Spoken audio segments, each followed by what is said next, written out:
Hey, everybody. This is Andy Hall. And with me today, and I just want to make sure I have his august title correct, the Reverend Brother Heathen, Jimmy Lou from the Church of Heretics. Hello, Reverend Brother Heathen, Jimmy Lou. How are you doing today? Thank you, Andy Hall. Thank you so much for having me on your show. Andy, when your secretary called my secretary and set up this appointment, I'm telling you, everyone at the Church of Heretics was so excited, so excited. My secretary, old Ethel Edel, she has loose bowels, so she had to go home early that day. But I'm telling you, it was exciting. So when I found out, I ran home. You remember that scene in Willy Wonka where the little kid, he runs home? That was me. I was all excited. And then when I got home and I told my family that the Andy Hall had wanted to interview us and to give the Church of Heretics a platform to express our message, my family just was over the hill. And my little daughter, I swear to you, she's almost 3. And she talks a bit, Andy, but her words aren't that great. And but she understands everything. She's really smart. But I'm telling you, when I told my family, she was like, "Holy shit, Dad, not Andy Hall." And I was like, "Yes, honey, the Andy Hall." So this is a great opportunity, and we thank you. Oh, so Andy, when we were talking beforehand, because okay, I'm sorry, I don't mean to do this. I'm kind of breaking the fourth wall, but everyone watching at home, we actually talked beforehand. This isn't spontaneous. So when we talked before, you remember when I said to you, Andy, I said, remember, when you come up to Canada, because I'm Canadian, when you come up to Toronto and you're up by my area, we got to go out for coffee. And you remember when you kind of rolled your eyes and you're like, okay, Reverend, I know body language, and I know exactly. We're best friends. We're best friends now. I know. So what I thought was great, since you had me on your show, and it's only polite because in Canadian culture, if we're anything, we're polite. You always bring something as a guest. So I made this picture of us. I don't know if you can see it here. This is for us. This is you and I. See, do you see us? We're having a great time. And do you see that smile? You can't tell in the picture because I'm not really good. But you're laughing at one of my jokes. And we are having a Tim Hortons coffee because if there's any stereotypes about Canadians, we love our Tim Hortons. So, and that's us sharing free legal Canadian marijuana because it's legal here and you don't have to feel guilty, Andy. Well, that is a great picture. You should send it to me. I will frame it. Oh, thank you. Thank you. I'm glad you like it. And put it in my trophy case. That's what I'll do. That is some pretty awesome artwork there. It is pretty good. Did you see that, though? You could totally tell that's you. I totally captured your smile there. And your eyes. You remember how you have those eyes? I do have eyes. I have 2 of them. And it does match my complexion, to tell you the truth. It does. It does. I know. I think I did a great job. Oh, commendable. Thank you. So thank you for having me on your show.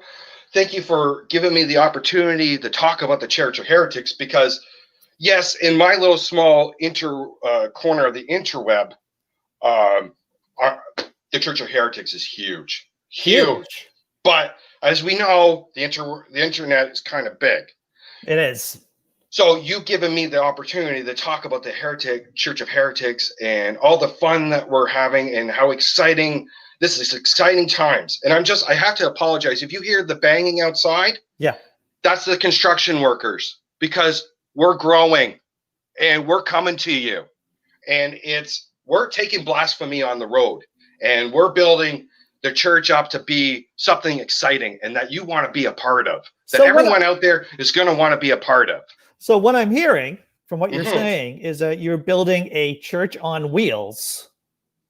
Well, no, not quite. Because people ask me, where exactly is the Church of Heretics? And I always tell them it's kind of located in Westminster, Scarsdale. It's a little left of center. Now, if you squint and you try really, really hard, you too can find the Church of Heretics. But it's not so much where it is when. And when is now? When is now? We are bringing our message of hope and comedy and memes and sunshine and fun and coloring and just all kinds of great stuff. You're going to want to be a part of this. Are there connected dots too? Absolutely.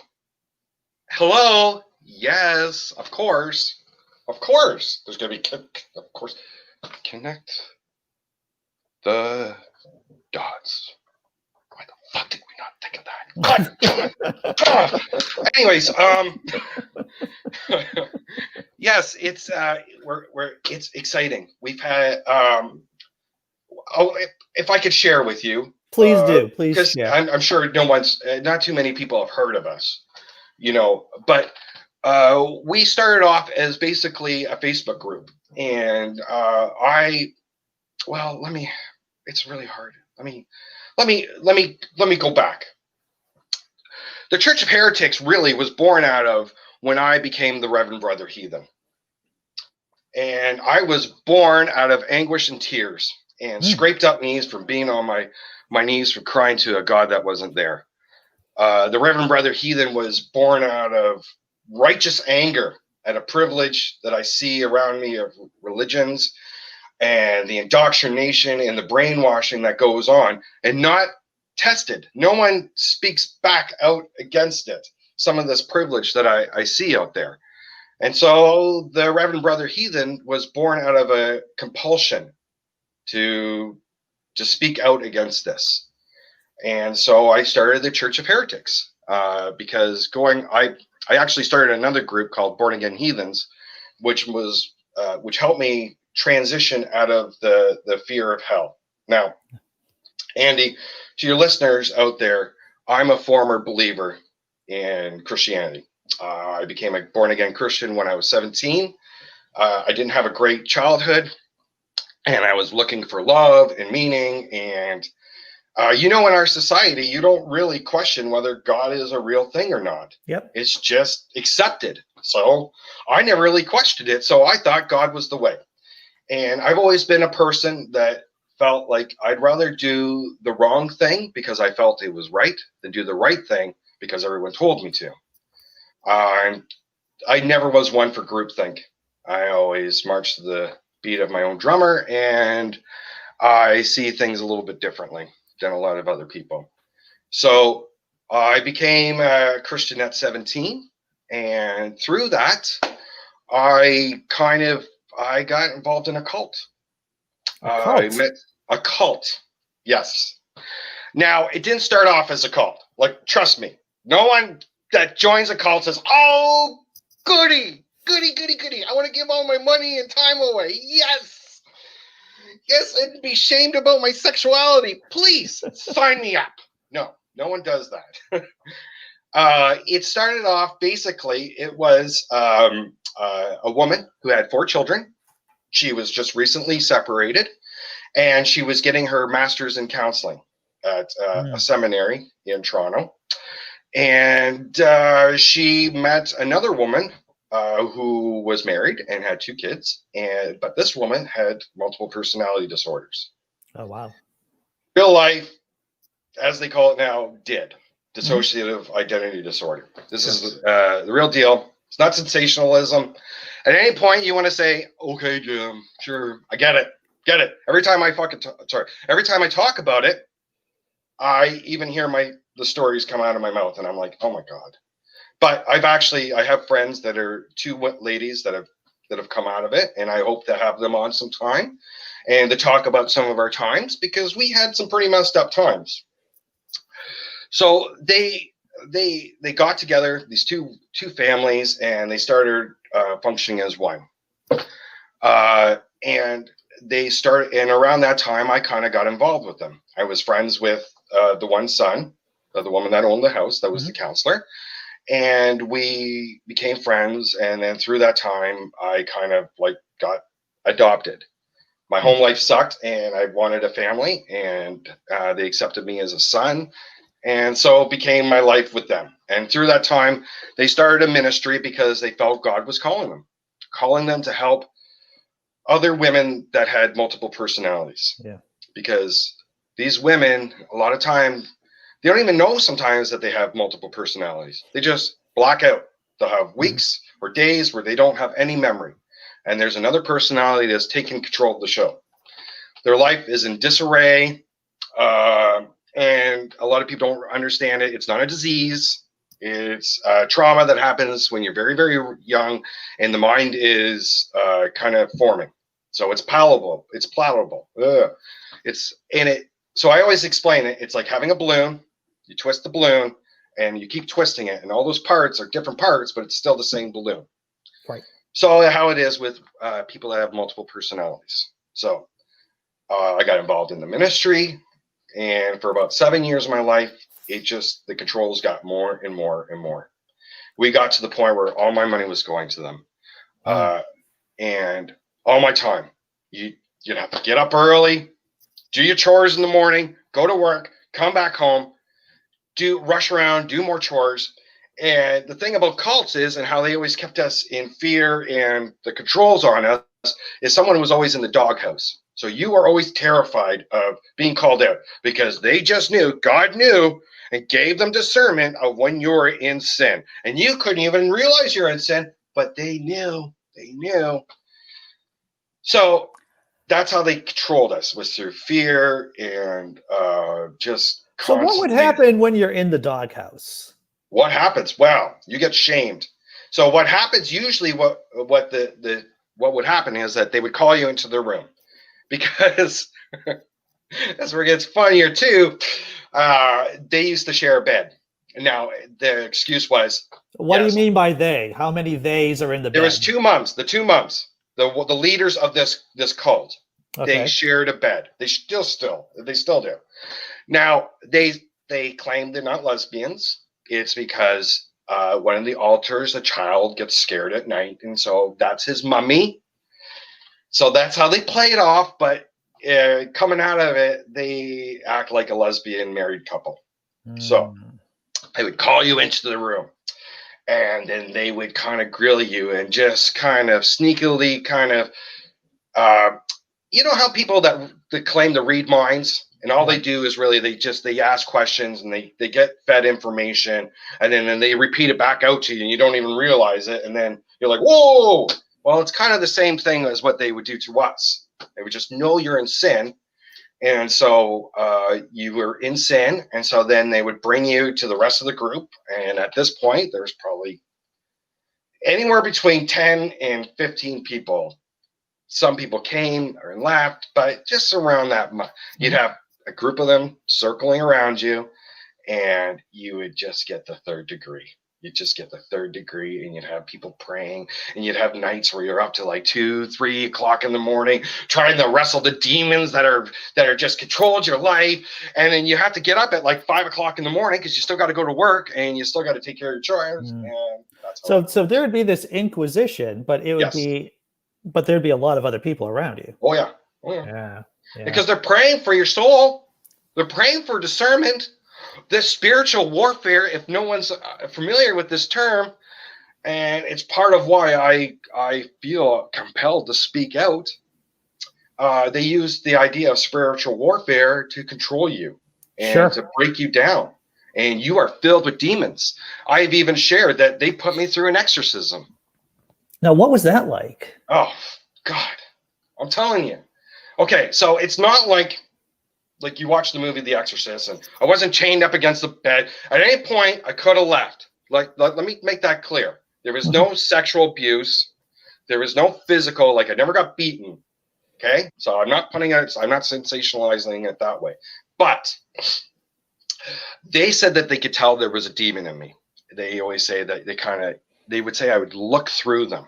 Something about the way I would look at them, I'd get a gloss in my eyes, and I apparently would look through them. And they just, because God spoke to them very regularly, they seem to have, for some reason, a direct access to God.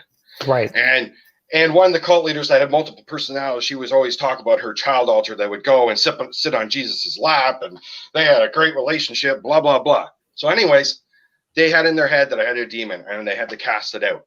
So what happens is they sit you in a chair. It's kind of the same thing as being interrogated, but in this case, you would have everyone in the house praying. People would be upstairs, downstairs. Everyone's praying. People are talking in tongues. Oh my God. I could turn on talking in tongues like it's nothing. Oh, that's talking in tongues. So whatever's craziness. Right? Sure. So then they sit you down. And then they'd start, and so they explained it to me. They'd be like, okay, just don't think, just talk. It's kind of like how they say psychics that can auto-write. Yeah. Or kind of like the Ouija board, yep. right? That crap ain't real. Like something happens, but it's you doing it unconsciously. So they would tell you, just talk the way you talk, but don't think about it, just... Right. So in through that process, they would start addressing like there's a demon inside you. And then they'd say, like, bring yourself forth. And they would command the demon. And they would, like, I still remember the name that came to me. It was called Grimoire. And apparently, if anyone's familiar with C.S. Lewis's works with the screw tape letters, it's kind of like that idea. The idea of spiritual warfare is that there's a hierarchy of demons. Sure. Control certain areas. You know, of course, Satan is the top general, but there's generals, lieutenants. Apparently, I had a very high-ranking lieutenant, not a general, but someone over that area that saw to a general. Oh yeah, it was a whole how-to-do. I just came up with a great story. I think I'd be somewhat disappointed if I just had a foot soldier demon in me and not at least an officer, or at least a non-commissioned officer. I think that's right. I'd be disappointed. I had a high-ranking. That made me special. I'm very special. So how long would would a typical exorcism go for?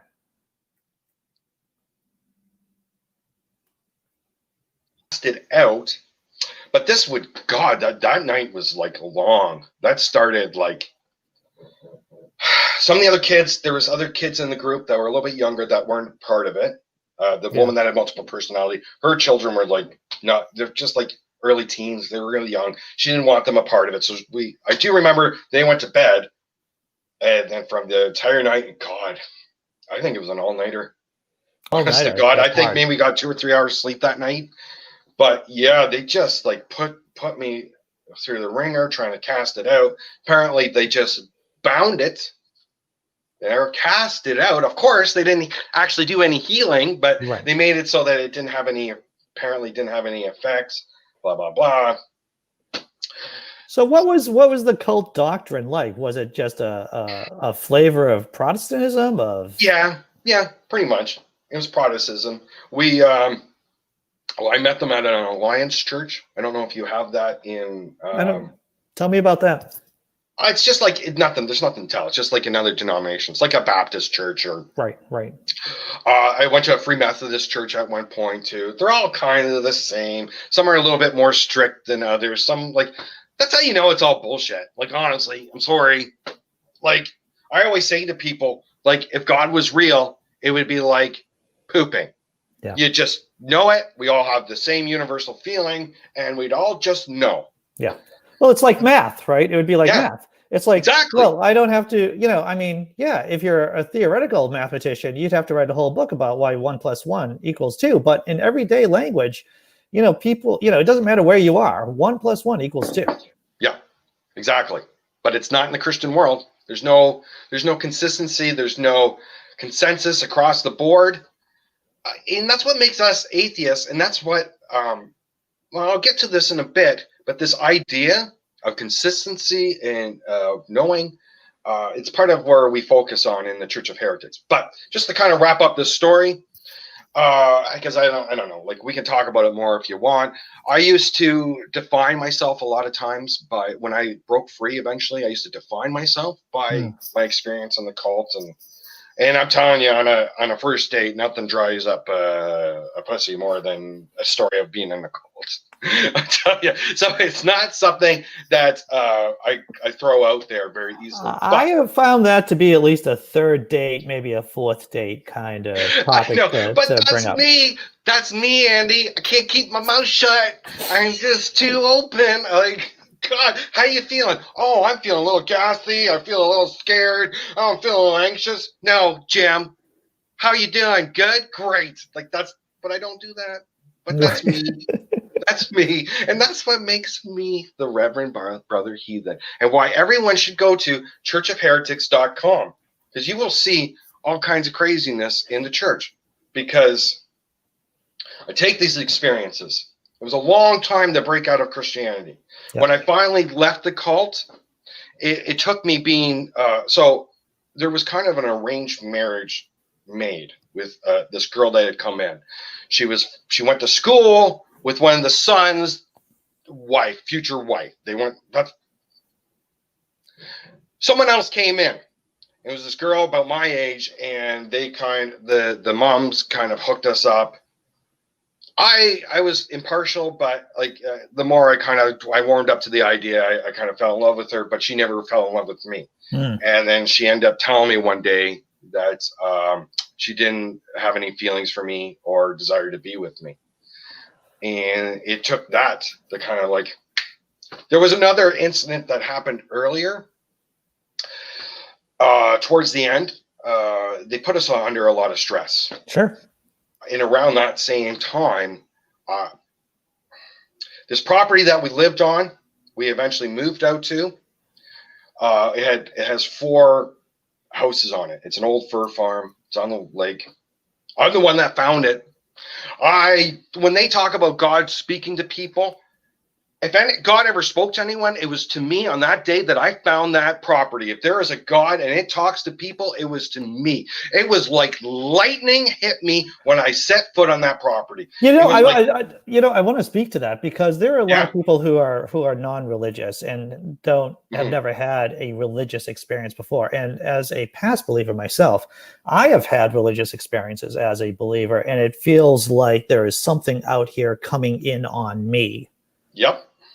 And I don't want to say it's kind of psychotic but it is the feeling of the other impinging upon you, at least upon me. And that's how I felt about it. And there are a lot of people who haven't been brought up in a religious household. And it's like trying to tell people that, it's like teaching fish to whistle. It's like, no, this is what a lot of religious people experience, is this direct experience of the other. Exactly. Yeah. So I get it. I get when religious people, I had a personal experience. Yeah, you did. You had something. You never take that away. Had something. Yeah. The problem comes when we try to define what that something is. Yes. And that's where the Church of Heretics comes into, because that's what I focus on. My main tour. Tell me about, are there any commandments to your church? Well, you can't take yourself too seriously. We're all about shattering your idols. We're all about destroying toxic masculinity, because I hated toxic masculinity before I knew I was. I was an old punk rocker back in the day. I had a mohawk at one point. I loved the Misfits. I was into punk rock music. And I'm telling you, it was frowned upon. My dad at that time, when he saw my hair, he said to me, he goes, "If anyone asks me if you're my son, I'm going to say no." He was pissed. But I've always been that way. I want to express myself the way I want. I want to like what I want. I don't give a shit what society tells me. I like what I like. And you can't tell me any different. So we're about that. We are about having another voice, because we need this more than ever. We need as many voices out there speaking against religious tyranny. And we do it in very simple ways in the Church of Heretics. So we promote the true equality of women. As one big foundation. We can always lift our sisters up. And no Abrahamic religion could stand to that, to a woman being the same value as a man, because they put a numeric value on women. They are worth 2/3 of what a man is. Right. That's not right. That's not right at all. We promote critical thinking, the trust in the scientific method, and we promote satire. We're doing the exact same thing as you are, Mr. Hall. We're using satire to attack foundations, to be a voice out there, to be another thought, because I want to change the zeitgeist. I want to change. My personal goal at the end of the day is to change this conversation and this mentality that we are accountable to know if there's a God or not. Yeah. And if there's a God, okay, I always say to people, let's say for a second there's a God. Let's say that there's Jesus. Fine. You're still standing there with your dick in your hand because it doesn't mean anything. How the hell are we supposed to know what a God wants? I cannot even begin to scratch at the concept of infinity. I can't even wrap my head around 100 years, much less a couple millennia. And to have this idea that we should know Christianity, Islam, Judaism, most of these that demand that you make a choice or else you are sentenced to hell, that is completely false. We have no accountability to no one to ever know how this all works. So at the end of the day, you want to believe in God? Great. I'll be your friend. We'll sit here and talk all day long. But the moment you tell me I have to believe the exact same thing as you do, or else I'm sent to an eternity of hell, that's not right.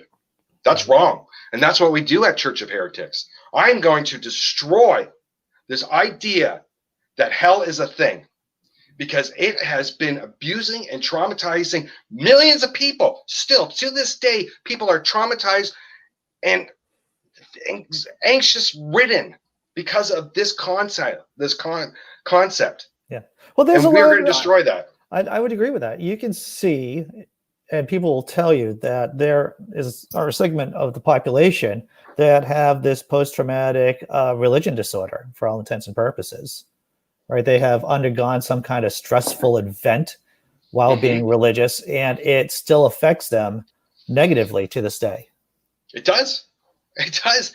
And even atheists, if anyone's familiar with the atheist experience, which is basically the biggest, in my opinion, the biggest YouTube channel for atheism out there, people call in all the time. I'm an atheist. I still struggle with this concept of hell. Andy, I swear to you, it's true. Because of my Facebook groups, I have access to thousands of people. And I put out there every so often, if you're struggling with the concept of hell, contact me. I've had conversations for over an hour with complete strangers. And they tell me where they're at and how they got to that point. And then we lay a foundation of truth under their feet. We lay a foundation of truth underneath their feet so that by the time you're at the top of these stairs, they've even, quote, you have blown my mind and given me things I've never even thought about. And these ideas are powerful. It's why we at the Church of Heretics believe so powerfully in memes. Because I'm an original meme lord. I make all kinds of memes. As against to the original sin, you're like the original meme lord. Exactly. And the Church of Heretics, unlike other religions, we got two holy books. We got the book of fuckery and with a book of memes. All right, we are twice as awesome. Before we get into the holy books, from the chat, Willie Ignorant asked you, what came first for you personally, the punk or the heathen? The same thing. The same thing. I think that there would be a big overlap on the Venn diagram. Okay. I was a punk rocker punk to me it's more than just music. It's an attitude. Like before punk, I was really big into rap. So I was really big. So that's why I understand what's going on with the Black Lives Matter movement. Yeah. I knew this 20 years ago. I'm a white kid from a little town in Canada, Sarnia, Ontario, which borders Michigan. And even I knew back then that there's problems. No one's listening. And so punk to me is it's about an attitude. So it's an attitude of wanting to be your own person, marching to your own beat of your own drum, being your own leader. Because I am not doing this because I want I'm compelled to be famous. I don't give a crap about fame. I don't want to be famous, but I'm compelled. I feel like it's not being addressed. This fear of hell is not being addressed, and too many people are suffering. And we need to change that. And the atheist community needs to grow. We need to grow, and that's what I want to do. Is I want to empower other people to have a voice. This isn't about me being a leader. A real leader serves. The idea behind Christ, I always admired him because I felt like he was the original punk, because he was a guy that was not advocating out of a sense of ego. He was advocating because of a sense of serving. He wanted to make things better. That's what I fell in love with. And that's what I keep that idea. I don't want to be a leader. I want to be there serving. I want to be a voice to help raise people up so that we can, and I want to do goofy shit. Yeah, doing goofy shit is just the funnest thing in the world. Willie Ignorant says, yeah, punk made me realize I am a heathen. I'll give you a godless amen to that, Willie Ignorant. Nice. Yeah, definitely. Yeah. So holy books, you said that you have a book of Ephraim and a book of memes, basically. That's right. In terms of your holy. Now, is one the Old and one the New Testament, or are they just like being They're just spewed out at the same They're whatever time? they are. The book of memes is the collection of memes that I put out. I've got, and the book of Ephraim is our mentality and our story, because that's the show, the YouTube channel that is coming. I have a website, churchofheretics.com. We have the Facebook group, Reverend Brother Heathen's Church of Heretics. Mm-hmm. And we're building towards a YouTube channel, and we're going to have a church service for the rest of us. And it's going to be memes, it's going to be comedy, and it's going to be our story. So the book of Ephraim is our story. It's unfolding as we speak. It's being written. Everyone is a part of it. This isn't my story. This is our story. This is our story to the misfits, to the outsider, to the ones that have been hurt and abused, to those that want to be themselves and accepted. We accept all. We're about tolerance and love and trying to make a change through nonviolent comedy and satire. Have you considered, Reverend Brother Heathen, about maybe doing a call-in show, or at least incorporating a bit of call-in during your church service? Because that sounds like something you would be exceptionally good at. Are going to be having a healing service. Every episode is going to be a healing service for those to call in. Are you struggling with hell? Are you waking up middle of the night? Do you know someone that can't get off it? Call in. Talk to me. I'll help you. I'm a dad. I've developed this Abrahamic brainwashing system to help break it. And I'm telling you, it's very simple. I'm going to make it look easy. And I want everyone to be able to do it. It's kind of like Andy Magna Bosco, I have a friend who does the street epistemology. Right, the street epistemology, sure. His system is simple but effective. My system is simple and effective. It's taking on universal truths that apply to us all. And at the end of the day, I'm a one-trick pony, and it's all about not having ego, about losing ego. Because when you lose ego, there's never that expectation. I'm an idiot. I'm not very smart. So if I can figure this stuff out, so can you. And you can be free. I was like, I can't tell you, it was a 20-year process of believing in the Bible and religion and everything else like that. And when I left the cult, I walked away from it, but I still believed it. And then someone told me about the Bohemian Grove and Alex Jones and InfoWars. And oh my God. And the New World Order coming and the Illuminati and baby sacrifice. Oh my God, I was crazy. Let me tell you something. What you're seeing out right now with the QAnon and the Trump cult and everything else like that, this has been a casserole that's been brewing for a long time, and it should be a surprise to no one, because they've been feeding us these lies and these blind fools that are poisoned and that are trying to sell us that same poison. They don't realize how destructive it is. And so I got wrapped into that. So it took a lot. It took Mrs. Brother Heathen to talk to me before we were married. It took my son asking difficult questions. It took Facebook seeing ideas and turning that around that gave me too much cognitive dissonance. And then I was seeing the contradictions in the Bible before it all melted away. What's going on in Canada? You're in Canada. Yes, I am. What's the attitude towards what's going on down here in the States? You want to know the honest truth? I'll ask you for the honest truth, sir. Yes. Most of us, like for me, I'm scared shitless. I'm like watching a car accident right now, and I'm like, oh my God. It's like watching the slowest car accident happen right now.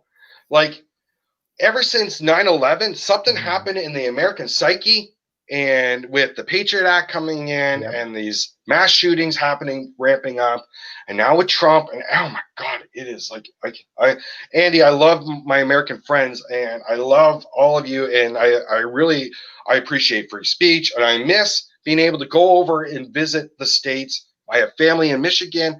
I used to love it. You guys are kind of like us. Like, really, honestly, we're about the same. We got the same shopping malls, and we got the same malls and towns. The only difference is maybe, because of universal health care, our hookers are taken better care of. They're serviced every 5,000 kilometers. Oh, wait. Sorry. That's silly. Every 3,000 miles, so you understand. Thank you for the translation. Yeah. So maybe our hookers are a little bit better, but for the most part, we're about the same, right? And except for we don't have like a gun shop on every corner, but we're watching this, and we can't. Almost everyone cannot believe, this is an adult. This is every time I hear him speak, it's like, this is an adult. This is an adult talking, trying to tell people the shit that comes out of his mouth is real. We are scared. You guys have the most, and this is what Americans don't understand. Your influence and your impact on the rest of the world. You guys are important, not taking that away. So I always say when I get crap online, well, why do you care? You're a Canadian. Why do you care?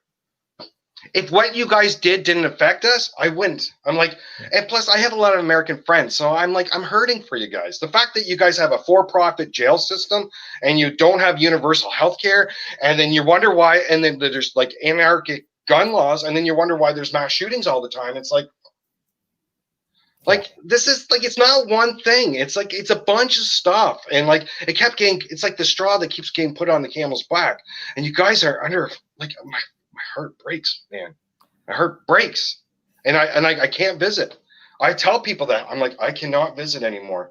There was just that one shooting too much. And then they're like, well, why not? I'm okay. So I always ask them, I'm what's your number? What's your number of mass shootings that you're comfortable with before you say, okay, this is enough? I don't know. Maybe it was that shooting in Florida with that school. And I don't know, man. I've literally cried when I hear children being slaughtered because I have kids. It's a funny story, Andy. It's a funny story. I love children. And being a soccer coach, I love it because I can just act goofy, and I get to act like a horse's ass, and the parents love it and the kids love it, and it's a great time had by all. But I was talking to my son the other day, and he asked me, he goes, Dad, who's your favorite author? What do you think's the greatest writers of all time? And I said, well, obviously you got Shakespeare and you got Stephen King.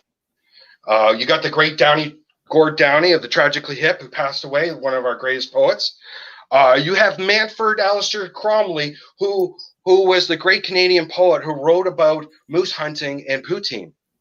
And then I said, of course, there's Andrew Hall. Oh, hey, look at you. I didn't even see that coming. I didn't even see that coming. But I'm telling you, he looked at me. And he goes, he's okay, Dad. I really like J.K. Rowling. And I was I don't get angry very often.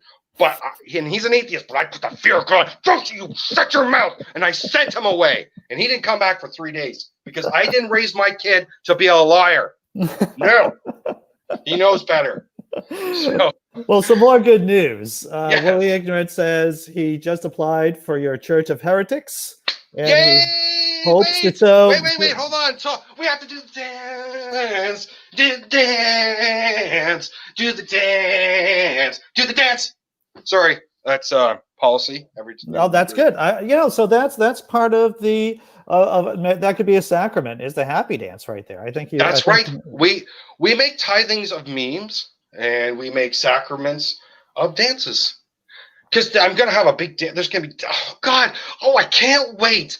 I can't wait, Andy, for the show to come, because there's going to be so much excitement. There's going to be dancing, and there's going to be sermons, and there's going to be healing. Because Daddy's bringing a church upon you. We finally have a church for us that you can bring your Christian friends to, because they're so annoying. They're always trying to get you to go to their church. Now you could bring them to your church. I think that the Sure, healing sure. that you would provide would be the healing against the fear of hell. And that is far better than anything you would find any other type of quote unquote healing in a church, in like That's right. a Christian church. That's right. That's right. There's nothing more freeing. We are going to release the captives. We are going to bring a healing on the masses so that everyone else, once you hear the words and you see the message, you can become your own savior and free yourself, because that's what we're all about. I'm We're feeling all the about anointings destroying even your now. idols. I feel the godless anointing raining down on me even as we speak. like a warm golden shower all upon your person. Oh, hey, I see what you Bathing did there. me in the blood of, blood too. Oh my God. Can we just talk about that for a second? Yeah. How gross is that? I'm bathed in the blood of the lamb. Oh my God. And they're teaching children this. Someone gave my daughter Noah's Ark book. I'm like, oh, great. Thanks for the book of genocide. Great. Thanks. I want my daughter to grow up to be a psycho killer. So this is a true story. I was in the National Holocaust Museum in Washington, D.C., just, right after it opened, years ago. Mm-hmm. So, you walk through the whole Holocaust Museum. You see the pile of sneakers, the pile of shoes from the people who died in the camps, and very emotional, a very emotional trip to the National Holocaust Museum in Washington, D.C. And just like any other museum, when you're done, they poop you out into the gift shop. Yeah. Right. Oh. So I'm in the gift shop, Reverend Brother Heathen, and what do I see on the very top shelf? Oh God, what? It is a Noah's Ark toy. Are you kidding me? In the National Holocaust Museum, there is a toy dedicated to genocide looking down on me. I mean, how can you make this up? It is truth is so much stranger than fiction. Oh my God. We are living in a story right now. We are living in some crazy times. And that's why it's just like, this is why it's so important for what we do, like what you do, Andy. Like it's great. I read your new one about Trump telling dead soldiers to walk it off. Oh my God, I died. I take a whole of that. It was great. That was. Oh, I'm like, he's a genius. That was, but it's so important. It's so important, and I think that's what's important. Like what I do is I don't mind taking the piss out of myself. I always make fun of myself. I don't care. I have no shame. I really don't. And like, and that's why it's so important to keep speaking out about this, that we keep trying to push the conversation. Like, they need to get to the point where religion is just what it is, and it doesn't hold power over people. And it needs to be exposed for the mythology that it is. And I think we're seeing that more and more with the internet, because I'm sorry, Christian arguments, the best Christian argument cannot even come close to like the worst, weakest ass atheist rebuttal, because they're trying to push a story, and they're trying to convince us that it's real. And it's not. Like, you have, in so many different states, you have people can't run for office unless they believe in a God. Well, effectively, yeah, pragmatically, there are a lot of people who are in the closet atheists who hold public office, but there's no way that they'd be able to actually hold the office if people knew that they were atheists. Tons of mice in the chat says, my 8-year-old granddaughter saw through the truth in the Noah's Ark myth. How do they get all the animals to come to the boat? That's a smart girl. Smart. She's smarter than most adults. Good for you, tons of mice. You've raised some good dog. And at a certain point, whatever Christians or believers will say, it amounts to magic pixie dust. Yeah. It's all the same answer. Miracle, magic paste. How did Jesus resurrect himself after 3 days? Magic pixie dust. Water into wine. magic pixie dust. It's like there's a lot of that going around. I don't like to use those adjectives. I think it's important to be specific. It's blood magic. Blood magic. Blood magic. Blood magic. Yay! Blood magic. Blood magic. Indeed. That's what it's all about. Blood magic. God forgive you? Oh, just spread a little blood magic. No problem. It'll take you right out. That would be a great commercial. Hey? Oh, it would be. You got those tough stains? Use blood magic. Yay. Solves everything. Tell me if I'm wrong on this, but I think it would be a great house paint too. Oh, Exodus. Is there anything really that blood magic can't solve? Really? Next to Jesus being the answer for everything, blood magic. That's like, and the Republicans, if you don't need health care down here. What No. you need is blood magic paint. Exactly. Cover all your problems. Cancer? Got cancer? Blood magic. Paint yourself. Incurable disease? Paint yourself. It's all gone. All gone. Get it out of there, blood magic. And I think the man who brought us the miracle pillow, the My Pillow guy would be the ideal person to make magic blood paint. Yes. He would be the ideal person. That's going to sell. And you know what? And then Trump's going to have him back on. Oh, yeah, of course he'd have him back on. How insane is that? Okay, just think about it. This is what, like, we watch you guys, and it's like watching a really surreal movie. But it's like this guy who owns a company, a private company, because he went on and said some nice things about Trump, Trump brings him out and starts talking about the coronavirus. This is insane. This is like when the MAGA supporters and everything, they're like, oh, you got Trump derangement syndrome, or you believe me. I'm like, no. I can hear what the man says out of his own mouth. I see what's happening. Like, God. It's like, God. With the Trump derangement syndrome, if it's actually as crazy as I say it is, I don't think it's derangement. It might be crazy, but it's not derangement. It's a cult. It's a cult. Straight up. No excuses. No, mincing words. It's a cult. Yeah. They have their leader, and they're closed off. And it's scary when you have someone that's deep into it. It's not one thing that can get them out. It takes a lot of seeds to grow in that mind to break through the indoctrination. So it's just, I don't know what the answer is to get to these people. So Reverend, what got you out of the system? What got you out of the cult?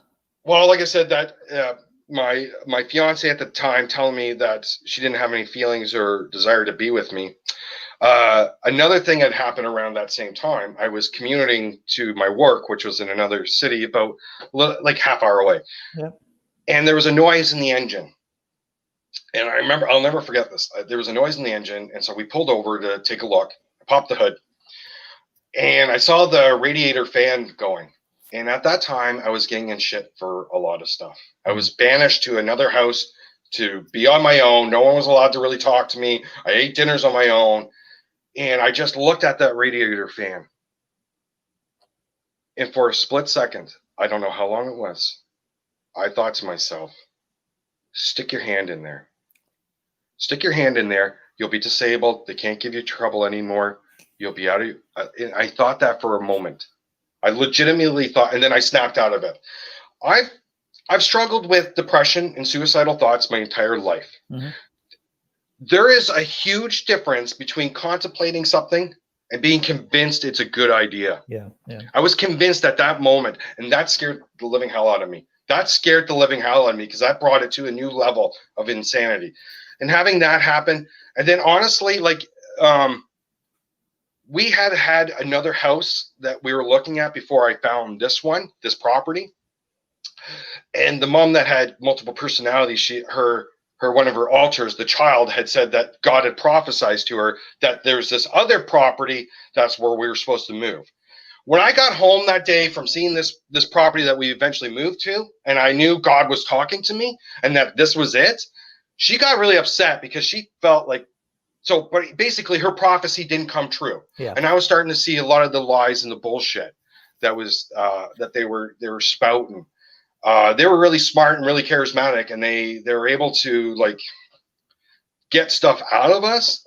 And I couldn't explain at the time, but it was just too much, and it built up, and it was having my fiance, because I kept telling them, because they arranged our engagement, and I kept telling them, like, she doesn't like me. She does not love. And they'd be like, she's just going through some healing. This is what you got to do. This is how you show your love. You know, you just take it on the chin, you know, like, and then she's going to come around. And then she told me that. I'm like, oh, God, I know. Like, and it was one thing too much. And then they just finally got out of me the one day. They were like, I'm like, they're trying to hammer me about something, and I was just like, I'm miserable, because I was trying to get my apprenticeship done. I was in a machine shop, and they were discouraging that.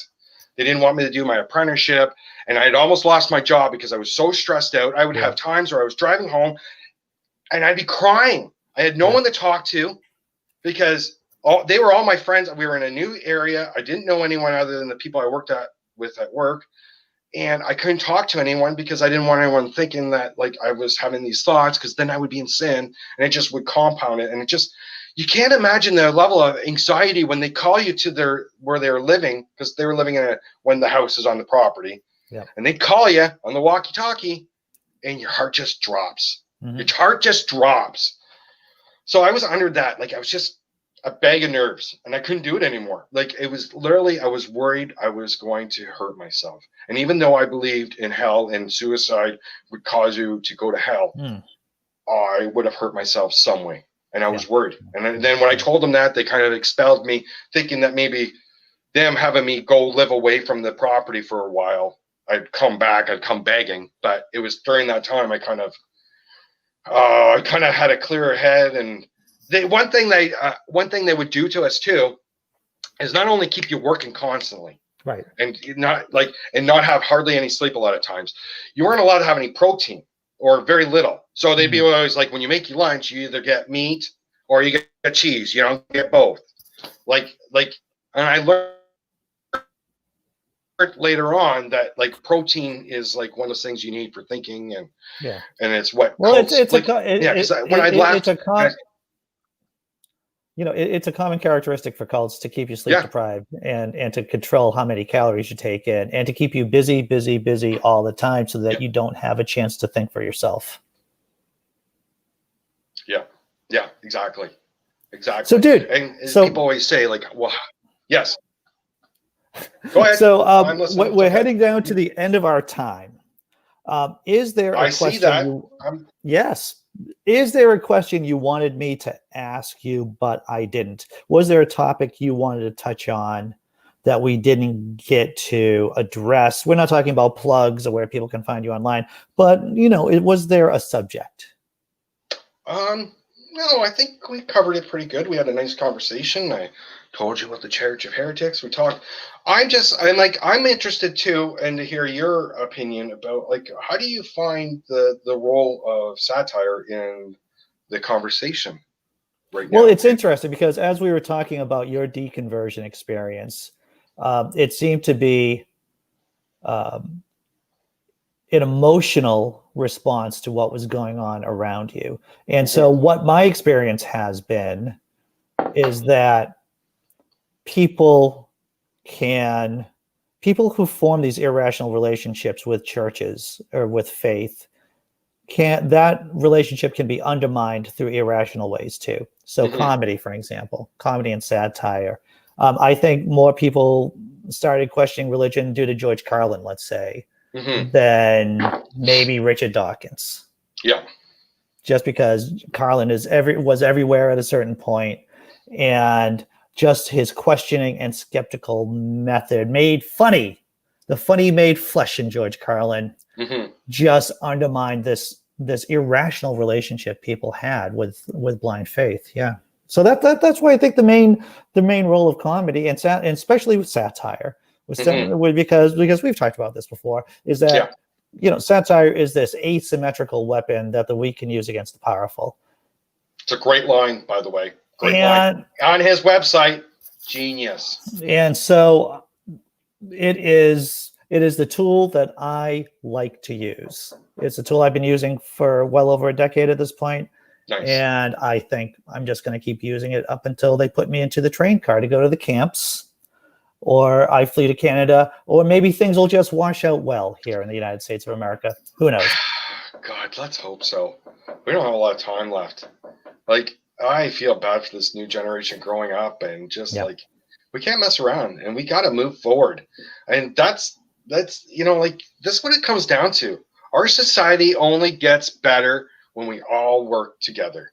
This rugged individualism does not work. Never has.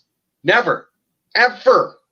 Like this right-wing extreme mentality of like ultra unregulated capitalism. Like, I don't want kids back in the coal mines. Like, oh yeah, that's true. We learned from history what happens. We got to move forward. Like, I'm sorry, we have to move forward. And that's why we need as many voices out there speaking out against this crap. And I think that's a great place to end. Reverend Brother Heathen from the Church of Heretics. Where can people find you online, sir? churchofheretics.com. You can message me. I'll always get back to everyone. And like I said, if you struggle with the concept of hell, or you know someone, talk to me. I'm going to give you at least a little bit of meat to chew on that will help you. And that is the Heretics Promise. Come join the Facebook group. Go on my line. We're bringing you the show soon. There's constant, every day, new material being put out on mine. I'm constantly writing. I've been writing for years too, Andy. And yeah, come on. We got a great community. Well, thanks a lot, man. This Thank has been you. a lot of fun. I'm looking forward to the next time you come on. Awesome. Thank you. This has been a success. Okay. Much love to everyone. Hey, take care, everyone. Be strong. I'm going to